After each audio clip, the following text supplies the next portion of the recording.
to No Plot, Only Lore, a podcast about games and the tables we play them at. Your DMs tonight and every night are Josh and Chris. You can find us on all podcast platforms or check us out at noplotonlylore.com. If you like what you hear today, please rate and review the show and share it with everyone you've ever met. Hey, it's me, Editing Chris. Look, I'm trying to remember a lot of details about some games I haven't played in a really long time. So occasionally I'm gonna forget some of the finer details involved in that. I will forget things like the fact that in Rifts your attributes do in fact have some impact on your skills, although it is admittedly minor.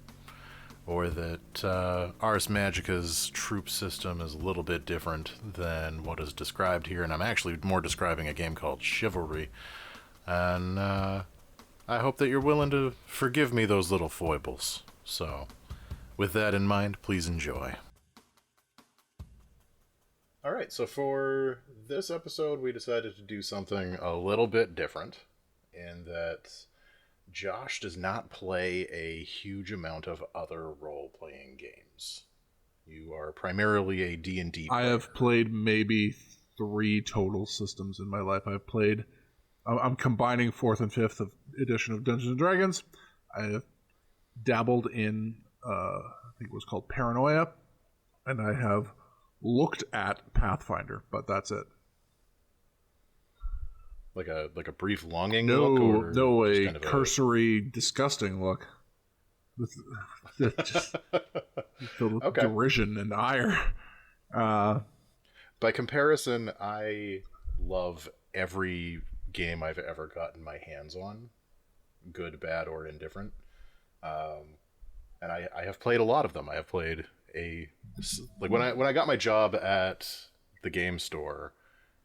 Part of the reason that I got that is I flipped over my resume and I wrote down a list of all of the game systems that I was familiar with.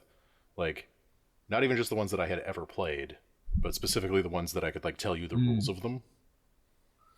And the list took up the entire back of the page. Like, it was a lot of fun games. My list would literally be 2 entries. I mean, I'm aware of, like, the BS that White Wolf gets up to.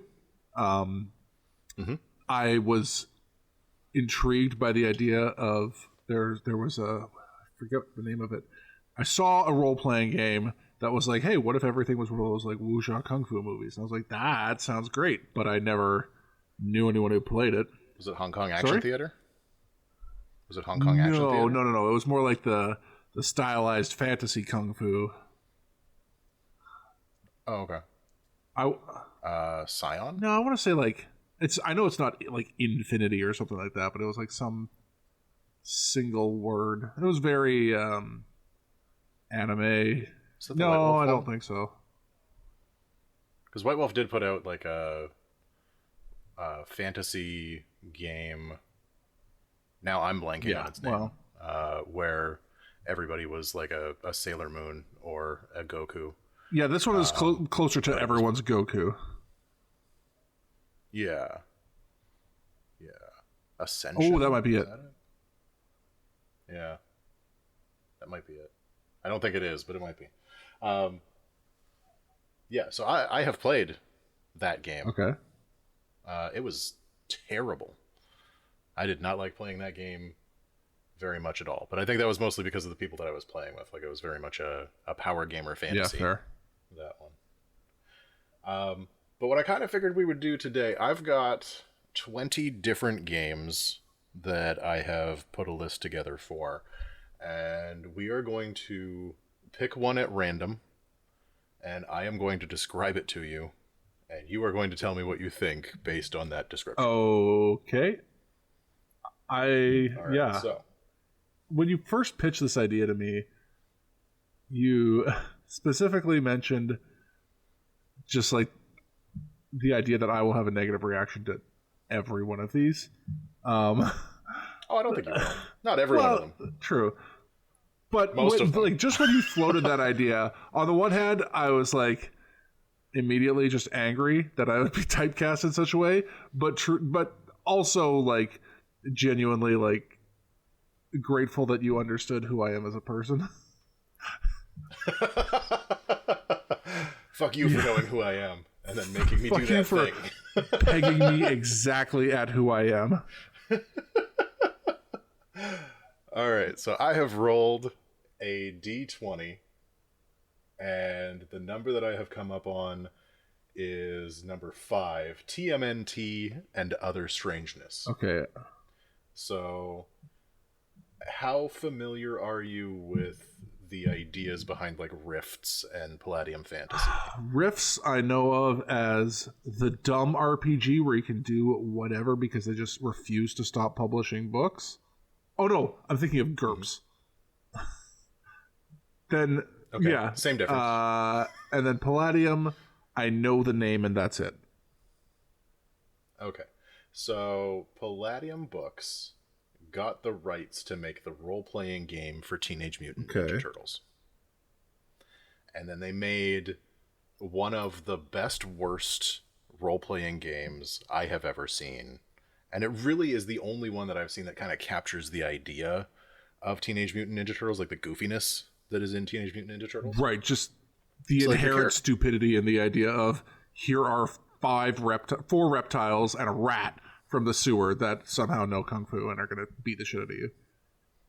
Yeah. Exactly. And so, like, your character creation is all based on random tables. Yeah, you're rolling percentile dice on random tables to figure out what kind of weird-ass mutant you know what? I forgot that there was another RPG that I was vaguely familiar with that Wizards put out. What was the name of it?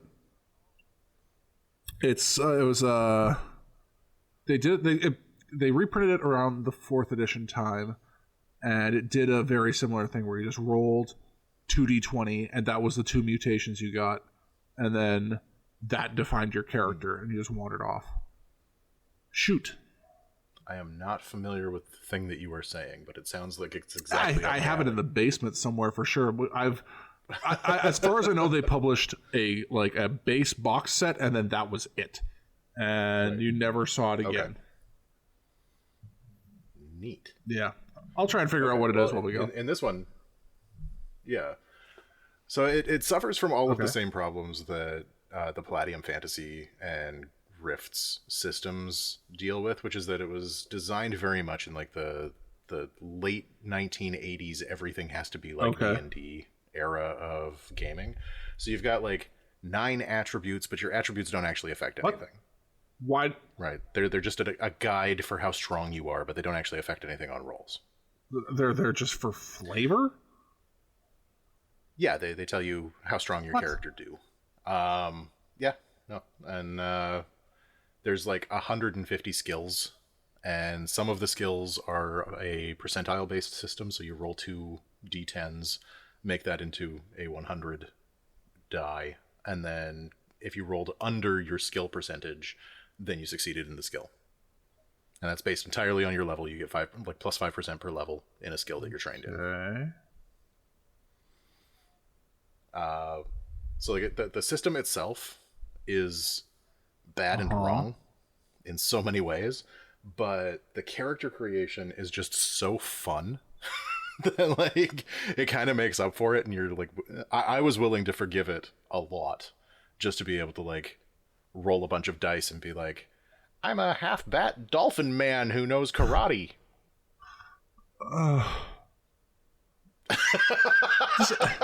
Like, I can get behind the idea of your startup is sort of random, because it's mutations, and mutations are inherently uncontrollable. But the idea that like the basic part of creating your character that helps define who that character is doesn't translate into anything that matters is really obnoxious to me. Oh, deeply. Yeah.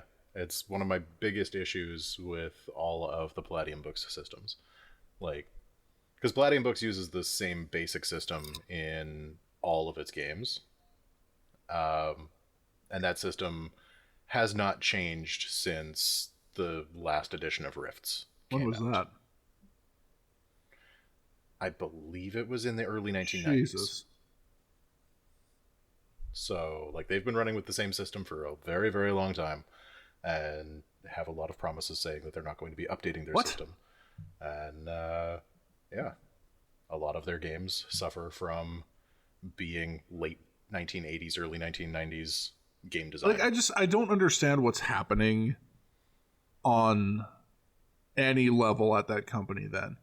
Like, so they're not making anything new, which means they have nothing new to sell to people, fundamentally. Oh no, they make source books like you. But it's not new. It's just reflavoring the same thing over and over. Like, do they think that they perfected the role-playing game in 1991 or something? Yes. God damn it. Yeah, it's perfect for any additional changes to the system.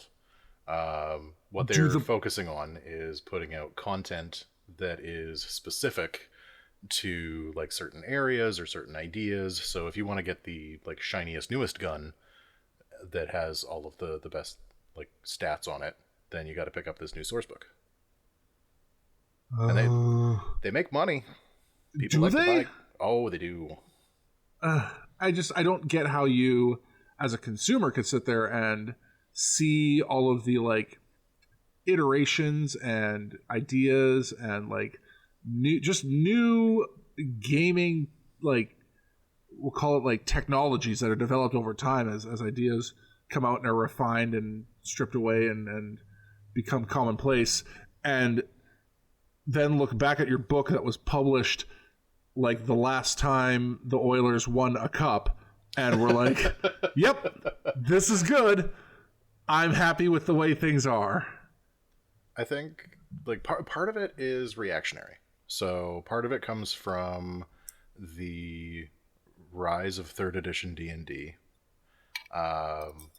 where a lot of people, in a similar way to how people were upset at the advent of 4th edition D&D, people were upset that 3rd edition D&D was becoming a thing. And so they wanted things to stay the same. They wanted second edition D&D to stay the thing. And so Kevin Simbeta and the folks at Palladium Books were like, hey, if you want a system that's never going to change, we got one right here. So is their entire audience just like the same group of 50-year-old men who have been playing since the 90s? No. It's teenagers. Teenagers fucking love Rifts, man. Why? So a lot of it comes down to, I think, the world building. Right? Like, okay. As goofy as it is for a couple of like 30, 40-year-old men to look at a place where like a dragon punches a mecha robot in the face, to a 17-year-old boy who loves science fiction and fantasy, that's the coolest fucking thing that's ever happened. Okay, but even if that's like sort of cool on a surface level, eventually you have to start playing a game, and then you realize that this game is just the same dumb shit over and over. Like, I could, if I wanted to, I could put a mecha dragon into my 5th edition Dungeons and Dragons if I just do a little bit of work, and then it's there. Like, they're admiring the paint job on a rusted out fucking K car. Yeah. Yeah. It's that hot rod that's been sitting in the garage for like 30 years and doesn't run anymore, but the paint job's real pretty. I want to be clear. It is not a hot rod. I said K car for a reason. Yeah. Okay. Fair. Yeah, no, it's like I kind of admire the dedication to sticking to the same system for as long as they have. The sheer fucking hubris. I wouldn't even necessarily say that, because like I've met Kevin Simbeta and he is a really sweet dude. He's very excited. Like, I've never met anybody as excited about his own game as that guy. I don't know if it's hubris or if it's just like disinterest in all of that technology. Like, he doesn't care about any of that. He just wants to keep playing games like he did in like 1985 in some little dinky place in Indianapolis, you know? I guess there's something somewhat admirable about like there's this idea that like if you're such a simpleton that your basic life is just always exciting and fun for you because you just don't have the ability to comprehend the reality around you, then that's like somewhat admirable, but I don't know if I want that in my tabletop role-playing game. If Palladium Books comes after us, I'm blaming you, Josh. Whatever. I'm fine with making enemies. You I'm do know not that... saying he's a bad person. I'm just saying, to be stuck in a rut of simplicity for 30-something years is not where I would want my gaming time to be spent. You've heard how he's responsible for the creation of Magic the Gathering, right? No. As far as I know, Magic the Gathering fell fully formed out of Sir Richard Garfield's head and was perfect. Back in, I think it was like the mid-90s, just as Wizards of the Coast was becoming a thing, they were publishing one of their earliest modules, and they hadn't even, they hadn't bought D&D yet, right? Because they didn't have Magic. They didn't have Magic money. And one of the things that they put on the back of one of these early modules, and it was supposed to be like a generic module, was all of the games that it was compatible with. And one of the games that they listed was Palladium Fantasy. And so Kevin Simbeta sued them.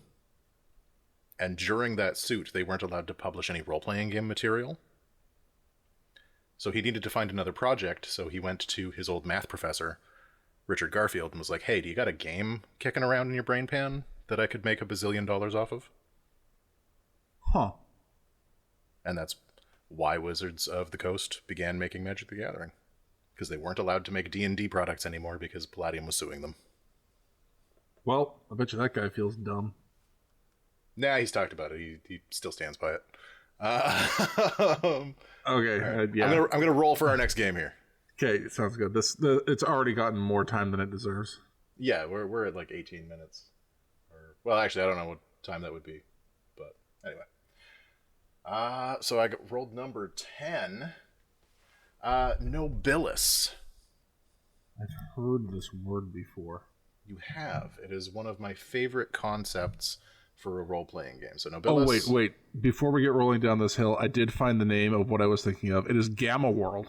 Oh, yeah, Gamma World. Gamma World's great. Yeah. Gamma World's been around forever, and it did that cool randomize the start of your character, but that actually doesn't super matter. Anyways. No. Yeah, it's a good game.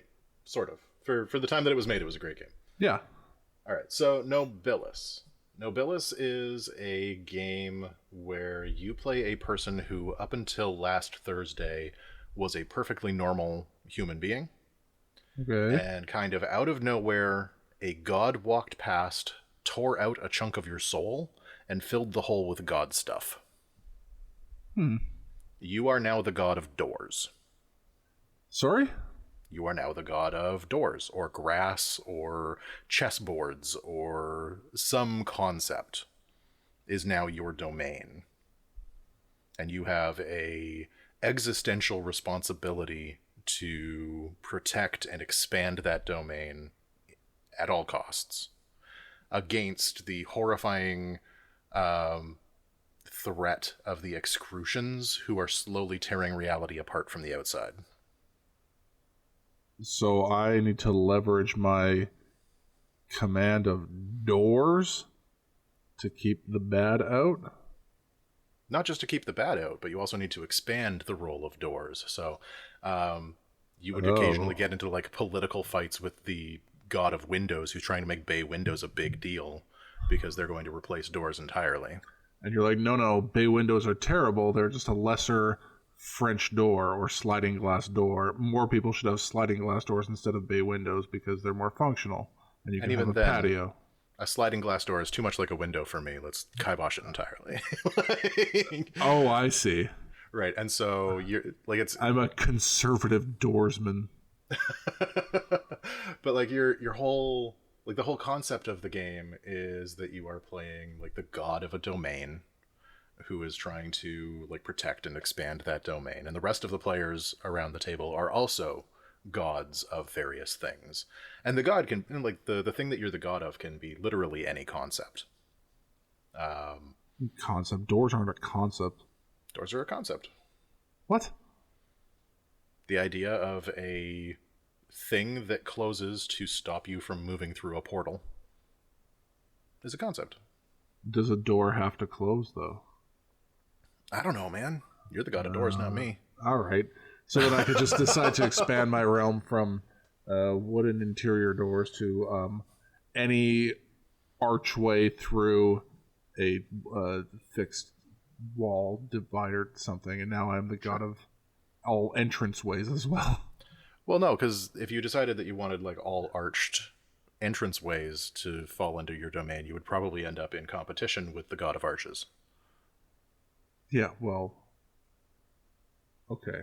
Right, and that's kind of where the conflict in the game comes from, is that there are all of these competing ideas that are trying to find preeminence in the world, and you are now the personification of one of those ideas. And so everyone else at the table is also one of those personifications? Yeah.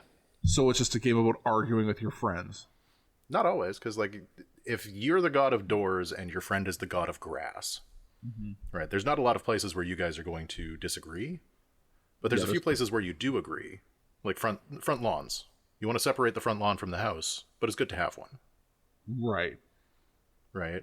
And when the god of grass starts moving in on like marijuana territory, because that's what they're calling it, grass, then maybe the god of doors is going to help out with that. Okay. Right. And so one of the things that I love about this game is that it's diceless. So you have stats that you compare to the difficulty of a thing, and if your stat is higher than that thing, then you just automatically win. The scale of those stats is crazy. So at like a 1, you're slightly lower or lower than human average. At a 2, you're a human average. At a 6, you're able to beat somebody to death with a galaxy. That escalated rapidly. Right? It's a very quick scale. Where does the scale end? What is the top end of those numbers? There isn't one. Oh. What? I guess we're gods. So yeah. And like some gods are more powerful than others. There's like a council of beings that like rule over the rest of the gods. One of them is Lord Entropy, who is just the god of the end of things. Right. Actually, one of my favorite turns of phrase from any role-playing game book ever was that there was a group of people who were trying to figure out why nobody wanted to bone Lord Entropy. And there was like a scientific council that was convened for this. And they eventually determined that while he is definitely like a hot Bishonen dude, kissing him would be an awful lot like licking dryer lint. All right. I love that phrase. I love the idea that kissing somebody would be like licking dryer lint. It is so perfectly disgusting. I'm gonna go try it out just to get a frame of reference. Perfect. I'm not a fan of the idea of diceless systems, because I like adding just a little bit of uncertainty into everything. I didn't get to the last bit, which is that you also have a bidding system. Okay. So you have a number of points tucked away. They're called miracle points. Right. And when you want to do something that is above your normal stat limit, you can spend one of these points to up your limit by that much. Okay. But other people can try to outbid you. Right. Right, and so that's where the uncertainty in the system comes from. How much are you willing to bid on this thing? Somebody else is willing to outbid you. Do you bid on something else to try and like circumvent it? Shit, okay, but how do you get those points? They are regenerated at the beginning of the session.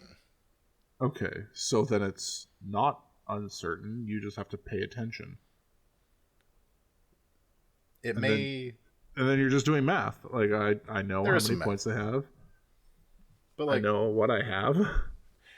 If you're dealing with a couple of different scenarios and you're not sure if you're going to need those points later in a session, that's where a bit of that tension comes in. Tension, sure, but like I'm talking about like putting in like chance in a more concrete way, where like it's not purely deterministic. You know, there's still, it just might go wrong. It might just not work out no matter how good you are at it.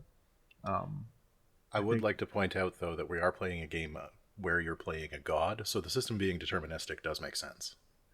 I suppose, but we are still playing a tabletop role-playing game. I mean, yeah, there's still got to be a game in there, I think.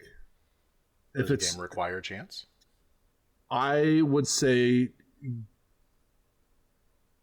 in a lot of cases, yes. Okay, that is the subject for... I know, like, the counter-argument is, like, Go or chess or whatever, but... chess is a solved game, it doesn't matter. Yeah, well, chess is a terrible game. Yeah, I don't know. If we're just sitting around, like, doing just pure, like, improv storytelling, then that's fine. That is what it is. But role-playing games, I think, need to still incorporate, like, game stuff. Okay. Does that make sense?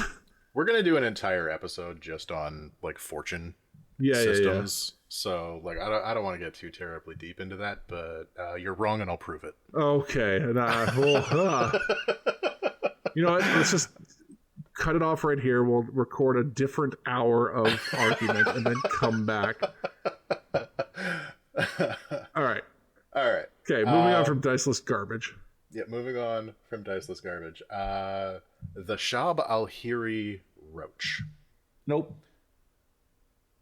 So, the Shab Alhiri Roach is a game where you play a person connected to a college or a university where a prominent scientist has just come back from Egypt with the Shab Alhiri Roach, which is a priceless artifact.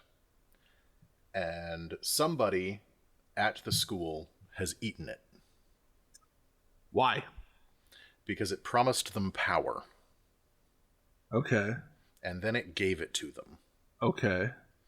And so the Shab Alhiri Roach is a role-playing game that has like some Cthulhu-esque features to it. It's very storytelling based. It's very narrative driven. But each of your characters is tempted by the roach to fulfill their wildest dreams at the cost of losing yourself to the evil that is the roach. Okay. So, right off the bat, my main problem with this is that it sounds like just a singular experience, and maybe it's like a longer format than normal, but this doesn't seem like a system or a world to inhabit and play around with and try variations on. It's just like, okay, this is the main thrust of the story and it's gonna play out like this, and you just kind of go through that story, and then at the end of it it's like doing one of those like murder mystery boxes at a party where it's like, okay, absolutely like that. Yeah. Okay. Then it doesn't belong on this list. Get out of here. It does have role-playing game elements, but the okay. Well, so does charades, but like I would put that on here.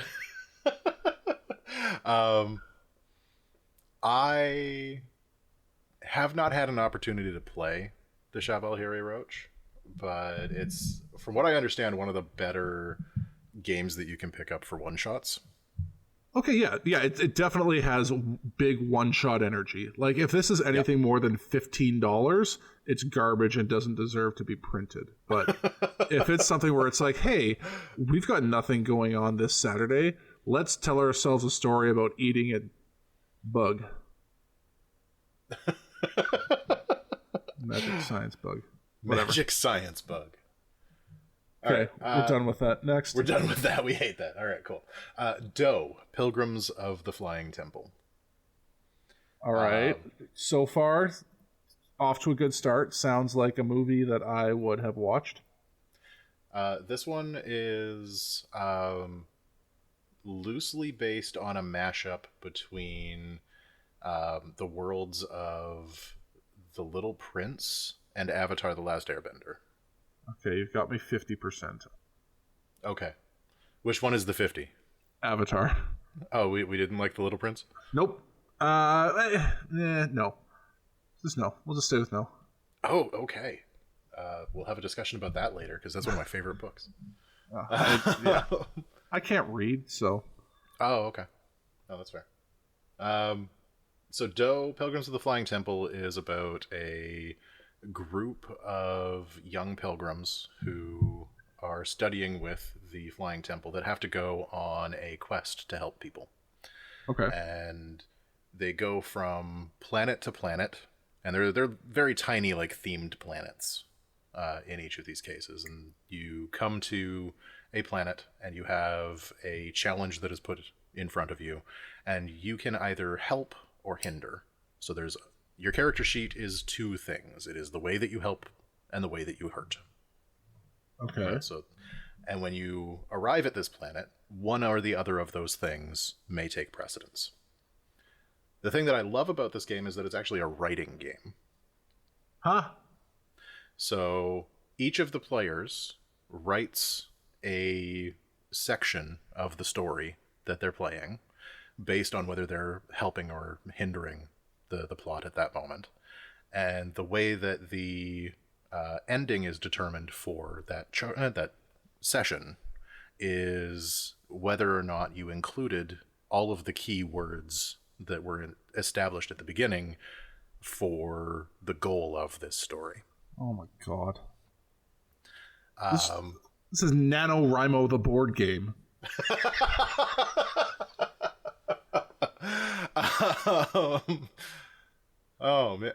I never thought about it like that, but I kind of love that description. This sounds like wankery made up by professional authors just to be like, hey everyone, actually my job is very cool and you should try it. It was actually invented by a graphic designer. Whatever. Daniel Solis. And it's great.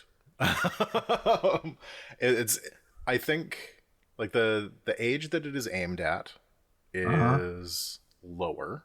So we're looking at, like, the 12 to 15 age category, where we're trying to, like, teach them basic literacy. Yeah, like, better up the literacy skills, get them writing on a regular basis, and try and find ways to make writing fun. And honestly, like, I've played the game, and it is fun. And it's actually more difficult than I would have thought to get the list of words for the session into that story. Yeah, because writing isn't fun. Writing is so much fun. No.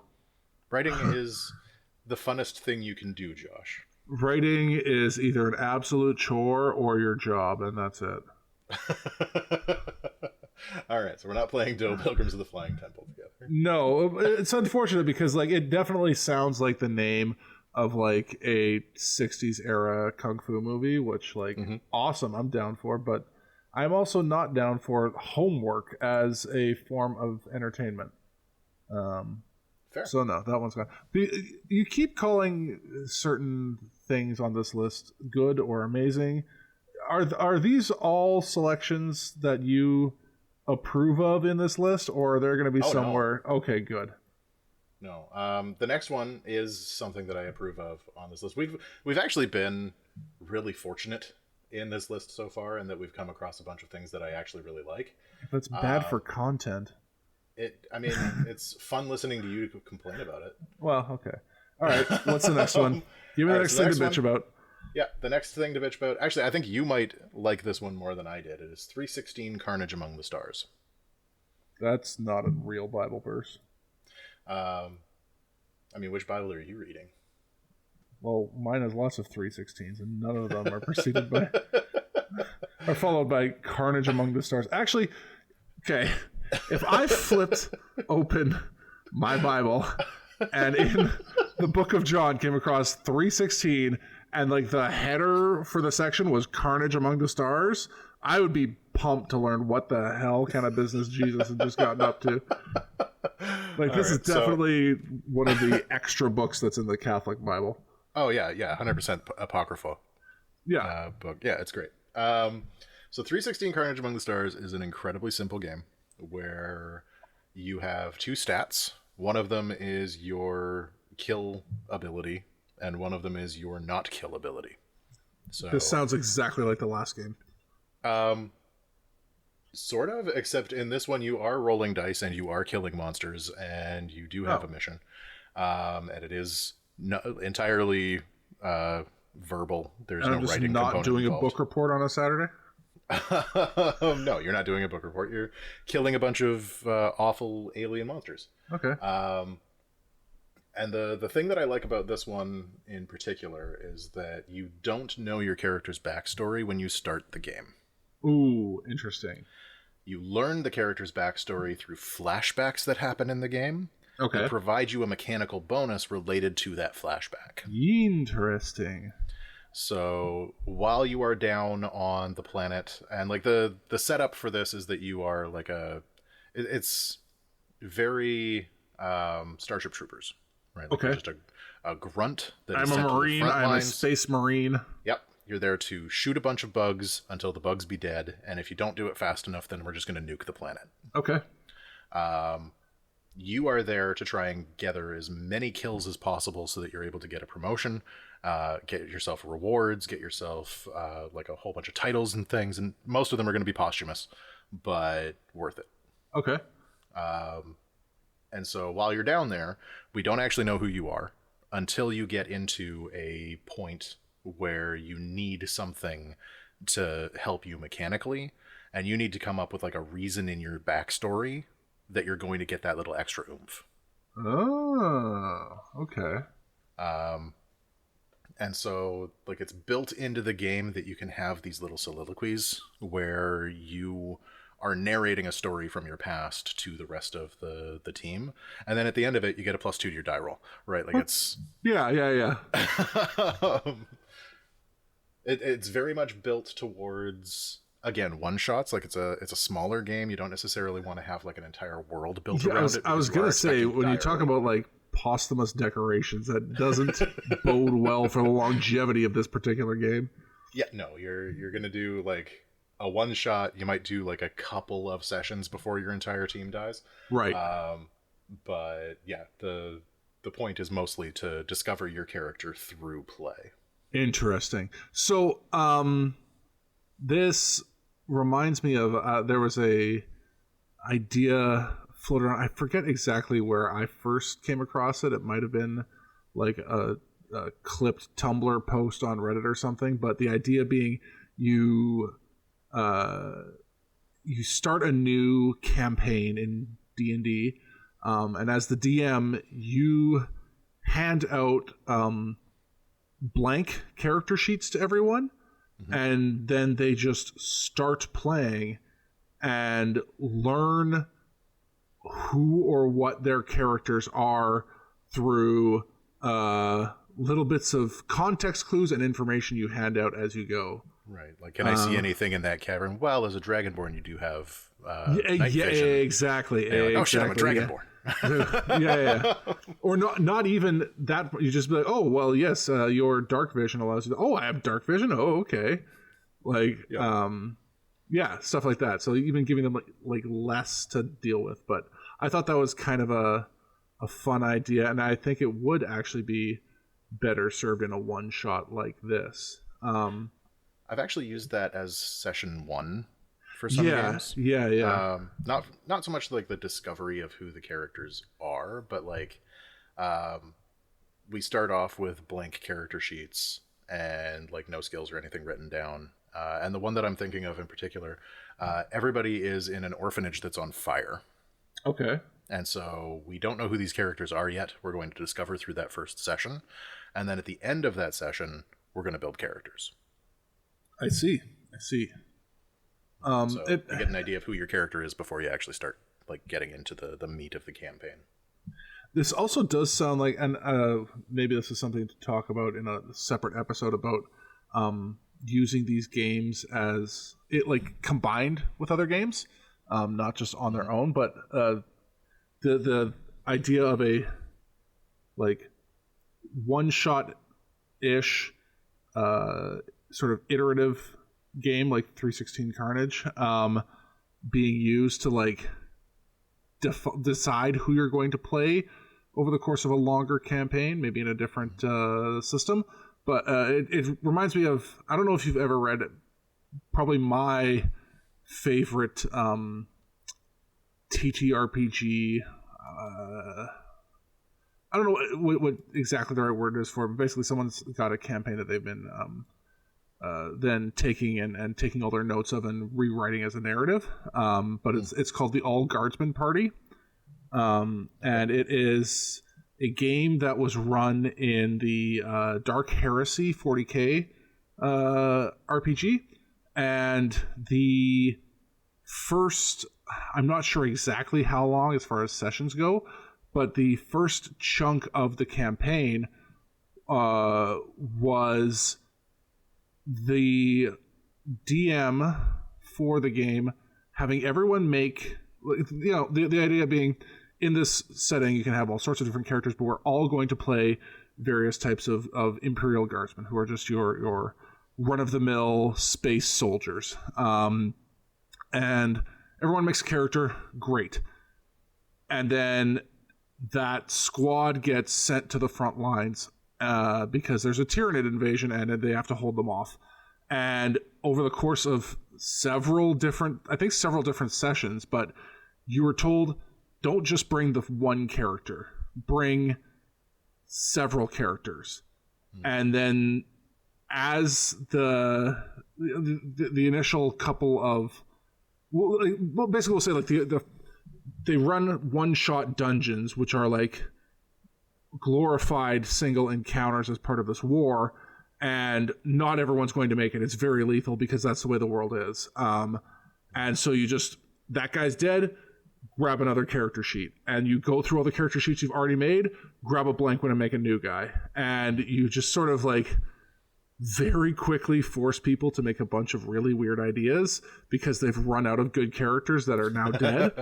And then the DM basically takes whoever's left after they've run this entire, you know, company of people through a meat grinder and says, okay, these are the guys that survived the whole campaign, or rather survived the whole like deployment. Now that's who the party is going to be.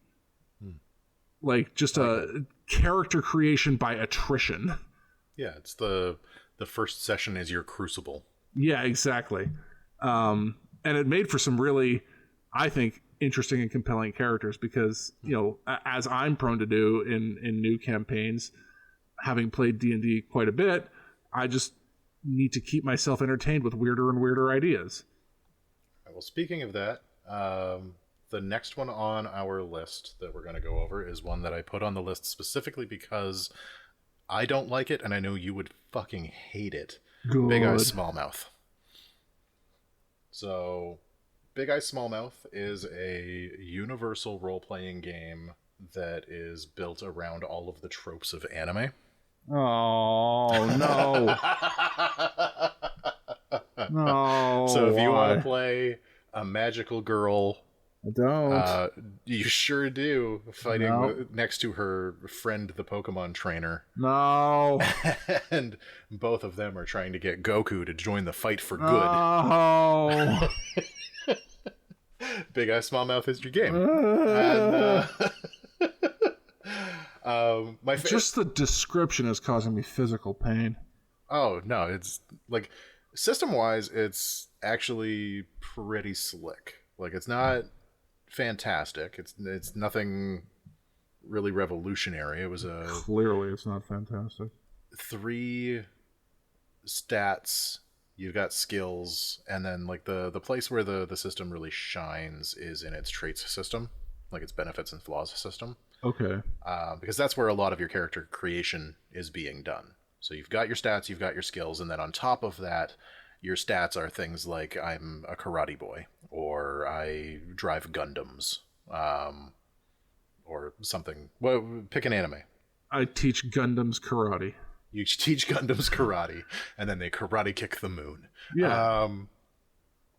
So like the trait system was kind of interesting, but like the thing that I find most interesting about Big Eyes Small Mouth is a lot of the drama that happened around Big Eyes Small Mouth. So I don't know if you remember, but about 10 years ago, there was a Canadian role-playing game company that just disappeared and completely fucked a few of the indie role-playing game community members. So like, This is news to me, but good for them. is it? Okay, so like, Nobilis got ended up with like a backlog that White Wolf had to fill. Oh, okay. Because White Wolf made a deal with this company that they were going to be distributing through a company called Guardians of Order. And Guardians of Order, the guy who ran the thing, just stopped answering his phone. That's not a great way to make your dreams come true. Right? Stopped answering emails, completely disappeared off the map for like 6 months. And like this is at the time that I was trying to get the newest version of Big Eyes Small Mouth onto the game store shelves. Right. And I was trying to get more copies of Nobilis into the store. And I was trying to get more copies of the like White Wolf made a Song of Ice and Fire role-playing game that was pretty good. Okay. I was trying to get that on the shelves, and I just could not get a hold of anybody who had this stuff. Right. And it was because this guy decided that he wanted to go and be a real estate agent instead and didn't tell anybody. Oh, you should, like, hey, do whatever you want, but, like, you should probably tell people that you don't want to run your company anymore. Yeah. He didn't pay a bunch of the people that he was supposed to pay. There was a bunch of stock that ended up just sitting in a warehouse somewhere for a long time. So he got sued into oblivion, right? I don't actually know how all of that worked out. I assume so. I would assume that, like, there are possibly still some lawsuits going on right now. Yeah, like, at least when TMG could no longer continue fulfilling Kickstarters with the income from the next Kickstarter, they had the decency to tell everyone that they were fucked. Yeah, no, he put out a non-apology apology and just kind of disappeared. And from what I understand, he's back on the scene, but I'm not entirely sure what the capacity of that is. He's trying to sell people houses. I mean, he was, and then he decided to get back on the role-playing game scene. He's role-playing as a real estate agent. My character's a real estate agent, and I'm going to get you 50 APRs. I don't actually know how houses work. None of what you said is the same. I'm a millennial. I'm never going to own a house. That's true. All right. I think we got time for one more. Oh, but okay. Yeah, talk to me about Big Eyes Small Mouth real quick. No. Roll what that is. Give me the number, and then I just want to quickly... Okay, so let's just do a quick, a quick 2-second reaction to all of the other ones, and then we'll go into that last one, okay? All right, cool. So just run down the list from top to bottom. All right, from top to bottom, we've got Top Secret, which is the game that started this off. It was the one that had a system where you roll a D6 and a D10 to get between 11 and 69 on your dice. Stupid. Don't like it. Traveler, which was in a lot of ways the first skill-based RPG. It's a sci-fi role-playing game that had 12 bazillion expansion books, and is a little bit math the game. Aren't these all math the game, though? I mean, a lot of them are math the game, although the next one is Angst the game. Oh, yeah. This is... some World of Darkness. I threw World of Darkness on there just for you, because I know how much you love vampires. Yeah, this is the MCR role-playing system? Yep. You have to wear a certain amount of mascara and eyeshadow in order to be able to play that game. If you could condense Hot Topic into 47 pages of a rulebook, this is what it is. I threw Rifts on there because I think that Rifts is interesting, if not good. Yeah, we touched on Rifts a bit. Yeah, we did touch on Rifts a bit. Shadowrun is it was great when it came out, and it's got some serious flaws now. Yeah, I've seen it in action, and I was like, man, that has potential and sounds interesting, but then just again, math the game. One thing that I do want to talk about at some point, maybe is like a whole episode, is tech debt in role-playing games. Okay. Where like coming out with new editions of a role-playing game, you're beholden to certain ideas that came in the games before. Yeah. And that's something that I see a lot in Shadowrun, is that the newer editions of the game are still holding on to some of the older ideas in the game, not because those ideas are elevating the game experience in any real way, but just because that's what the gamers are expecting. Right, and well, I was going to say the flip side of that is when you come out and you do none of that, like 4th edition Dungeons & Dragons, and you just piss off your entire user base, apparently.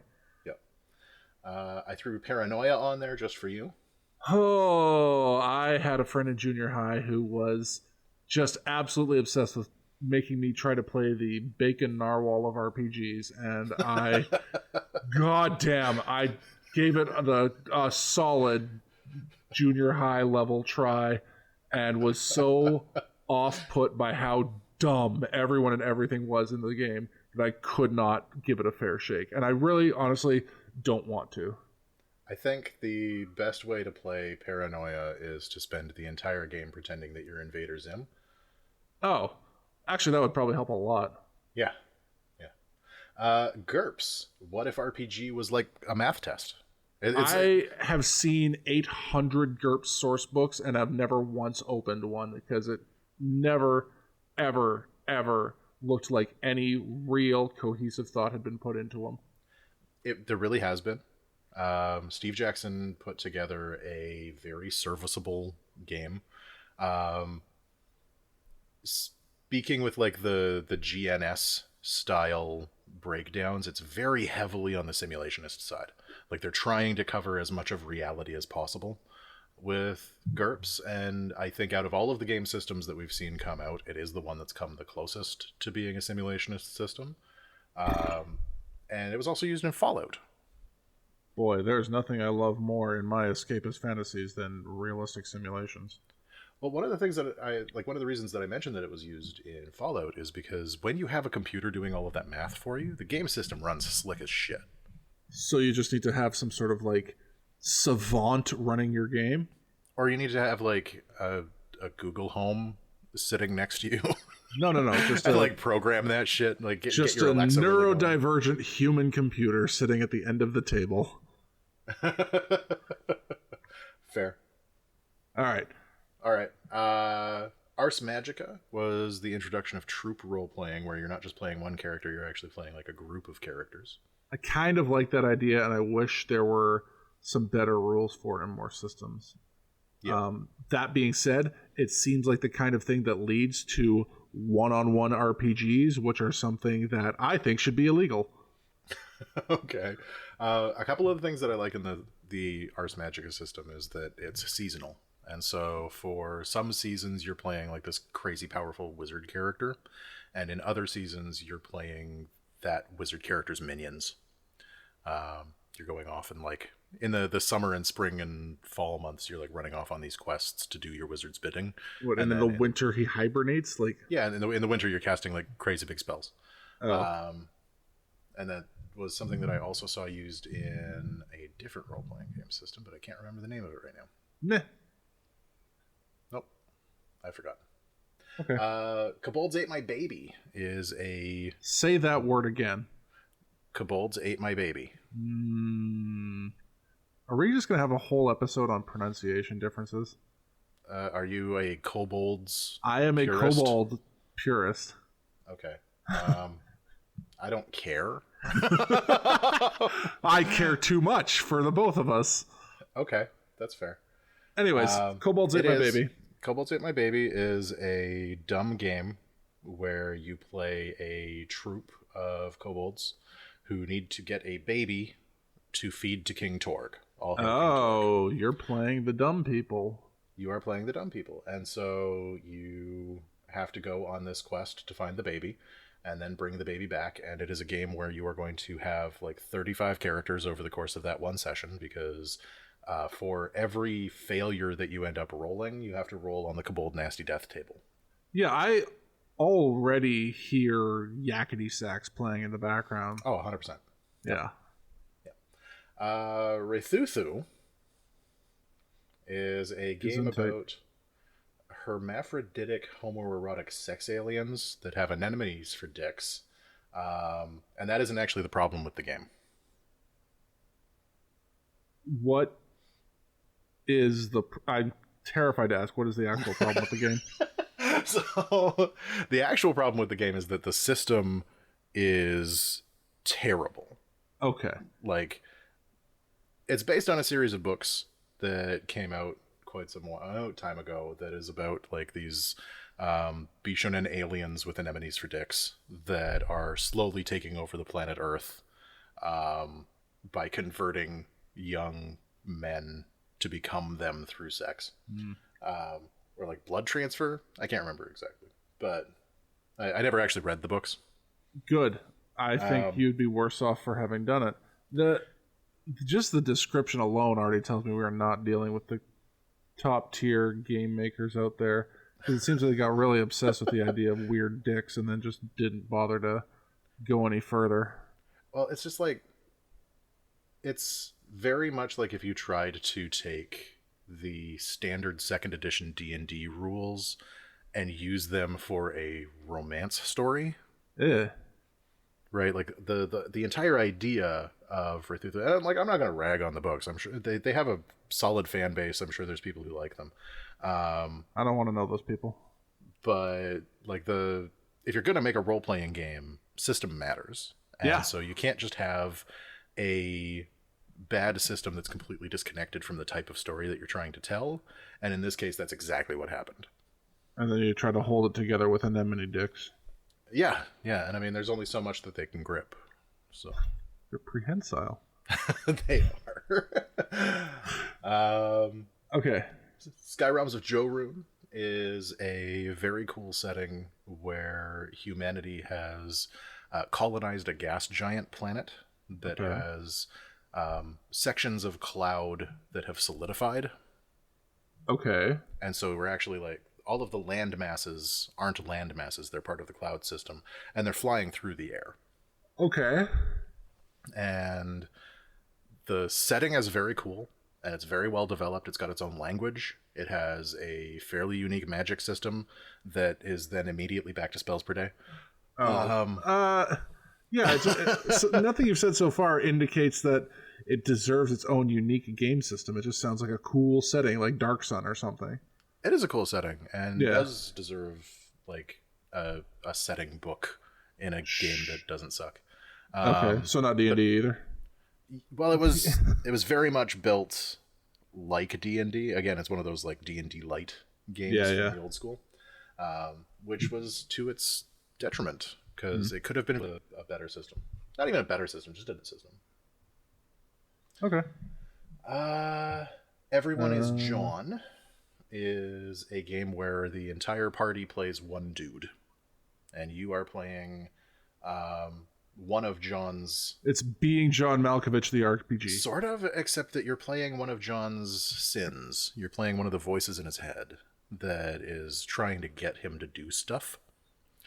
And it's a competitive role-playing game where you are trying to thwart the other players in getting what they want so that you can get what you want before John dies. That sounds like a one-shot, not a whole role-playing system. It is a one-shot, and it is great. Okay. Okay. John dies after 2 hours. So like you can play this while taking a break from another game. Oh yeah, you can just have an off week. Or even just like if you're having one of those like massive game weekends where you end up playing for like 12 hours in a day, then you can take a 2-hour break in the middle of the day, play a different game while you're like munching snacks or whatever, and then move on to your normal game. I suppose give yourself that mental kind of reset. I mean, I know not everybody is playing like 12-hour days of role-playing games, but I think the longest I've ever done was maybe 8 hours, and that was like a lot. Fucking amateur. Listen, I have responsibilities, a job, other things to do. As much as I love my friends and our game sessions, I don't want to spend that much time sitting at a table. That's fair. And then Fiasco is a game that I have played a few times and I really enjoy. It's got like a red book, right? Like I think I've seen this thing floating around. It's more of a storytelling tool than a role-playing game, I feel.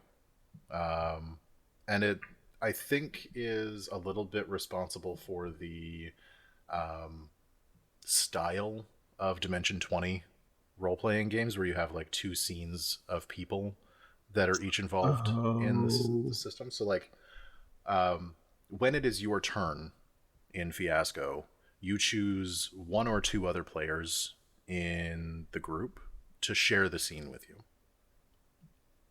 Right? It's a DM-less system. So you decide at the beginning of that scene what it is you want.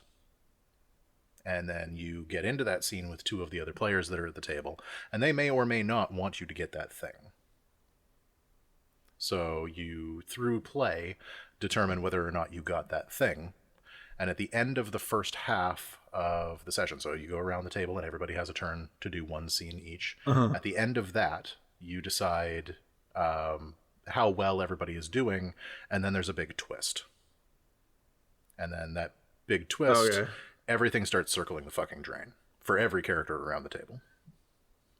Gotcha. I'm already iffy on it just because I like having like an adjudicator, if that makes sense. I don't really dig the idea of like, there's something about this that just seems like prone to conflict. And as good as I am with conflict, I don't want my session of role-playing whatever to just be there arguing with people about how I'm right. That's fair. I can do that at work. I feel that the nature of the game promotes cooperation, and it isn't really competitive, right? Like you are all working together to create the best story that you can. Except you have objectives that are contrary to the other people's character objectives. has objectives, right? And there's a bit of a separation there. Oh, okay. A little bit. Is there, though? Because, like, getting what you want, like, one, all of the characters are terrible people in Fiasco. So getting what you want isn't necessarily the best thing for the story. And the conflicts that are involved, win or lose, like, you can still do very well in a game of Fiasco if you're losing. If that makes sense. I suppose. Like that, I have played a couple of games of Fiasco where I have straight up hard died, sell for me. and I've done very well in that game. I guess depends how you define like success, but that's a whole other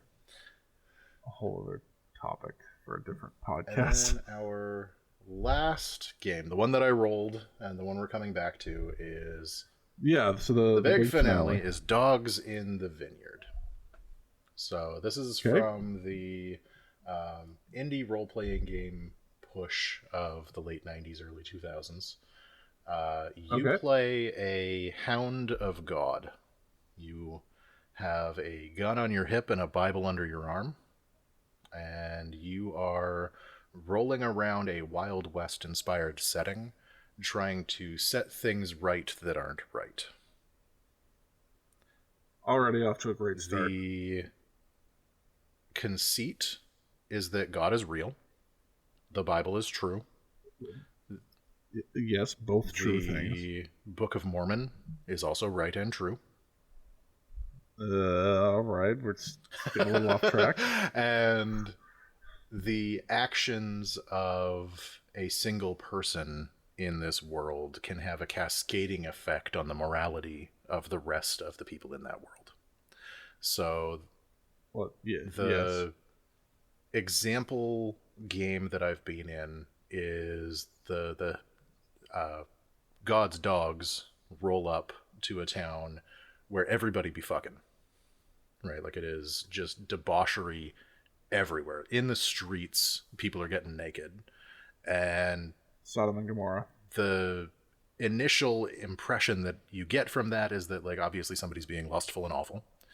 Of course. But in this game, there's always a source. There's always a cause. There's always that one thing that set the whole thing off. And now your job as God's dogs are to find that source and take care of it.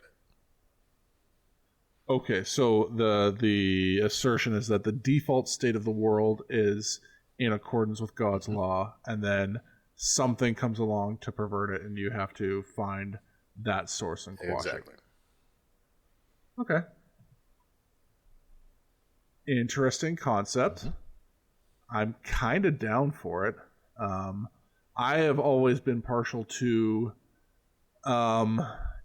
interesting quasi Abrahamic, like, fantasy spirituality. You ever see that movie Priest? I think it was. The priests are vampire hunters because vampires have taken over the world, and then they have to keep the vampires in weird, like, off-site little dungeons, and then the priests ride around on cool space hover motorcycles. All right, you had me in the first half. Anyways, I just like any of that stuff, like Constantine or that Priest movie, or just stuff that, like, takes like Christian and Jewish like mysticism and then kind of cranks it up to, like, a fantasy level. I'm really down for. So this dovetails perfectly with that. The system is pretty solid. It's relatively simplistic, very story driven,